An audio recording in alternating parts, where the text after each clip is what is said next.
si ma'am naiiyak, nagbunga daw yung investment niya ng ginto. Oh my God. Tara, let's mga manics talaga namang naghulog-hulog pa. Ay, thank you po.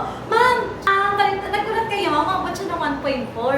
Balik, ilang years na yun kayo? 26. Ha? 26 years. Oh, 26 years na. Grabe, yung mga goods pa naman, ma'am. Ma'am, bali, yung total po ay 1.4. Ito, ma'am, yung 1 million. Ito, ma'am, yung dalawa. Ito, ma'am, nahulog kasi. Bilangin na lang doon, ma'am, later sa, Money counter. money counter. Bali, ma'am, ito yung 1.4. Tapos ito po yung butal. Kasi yung resibo mo.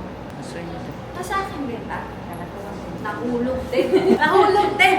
But anyways, mga ma'am, isang tanong lang, ma'am, sir. Legit po ba? Legit. Oh, guys, hindi nyo naririnig. Sabi ni Sir, legit daw. Mga Marikix, again, kami po ay bumibili ng sa lahat pong ginto, silver, platinum, 8K to 24 karat. Gawin natin instant cash yung mga investment ninyo. Thank you so much. Tamang ulit, tamang presyo, tamang tiba.